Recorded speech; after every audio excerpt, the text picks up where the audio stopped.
When it comes to learning English, the biggest problem for most people is not really about the method. It's more about their attitude toward learning. And a lot of people just learn English to pass exams. And on the surface, that doesn't seem like a big issue. But the truth is, if that's your only goal, you're probably not going to get very far with English. To really get good at it, you need to use it, right? But here's the thing that confuses a lot of people. We live in China and we don't have a natural environment where English is spoken all the time.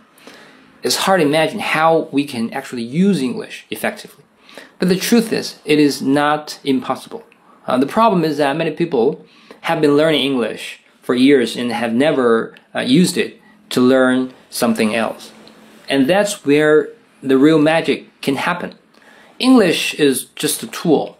It's a means to an end, not the end itself. You've got to use it to learn other stuff if you really want to be good at it. For example, if you've ever learned Python, you've probably seen this book, right? This is the Chinese version. Okay, this Chinese version is totally fine for beginners. But when it comes to programming, reading one book probably just won't cut it. So when you need your second book, why not try some English one, right? This is good. Personally, that's what I did, and it's not just about learning Python. When I was learning guitar many years ago, I watched tons of tutorials from Paul Gilbert and Joe Satriani online. Sure, I didn't learn everything they taught. It was too hard for me, but I got better at English anyway. And honestly, every day, English should be the main way we get information. Do you watch English news every day? Probably not. Do you spend a lot of time on YouTube? Most likely not. So it's not surprising that your English is still a little bit lacking. And last year, I was thinking about buying a new car. And I don't like electric cars. I prefer gas-powered ones. So where did I go for the reviews? And that's what people do nowadays. Okay, we watch the reviews, and then we buy things. And I watched a bunch of car reviews on YouTube. Do you know what horsepower means? It means 马力, right? You probably know this because it's simple. I bet you do. But what about torque or gearbox? Torque means 扭矩, and gearbox means 变速箱. I don't think you're gonna pick up such words if you simply watch those Chinese version car reviews. And your English will never be up to any discussion over cars. Isn't that right? So English should just be part of our daily life. You can learn it anytime, anywhere. For example, let's say you're sick and you buy some medicine.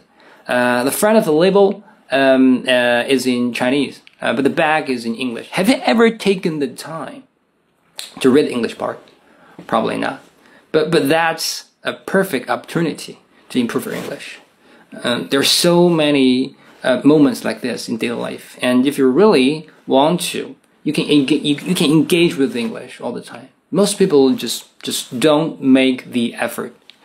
Of course, the reason most people don't want to engage with English is because their level is not okay enough to understand it.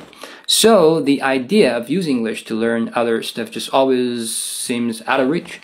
And that brings us to the classic point. Having a solid foundation in reading English is really important. If reading skills are weak, your speaking and listening will suffer too.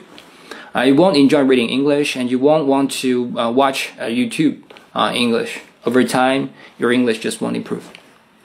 We have to understand that nobody can keep studying something intensively forever. English is no exception. What we need to do is make English part of our daily life. Use it to learn other things. And that's how you actually make it useful. That way, even after you finish some intense study phase, your English will still be solid and useful.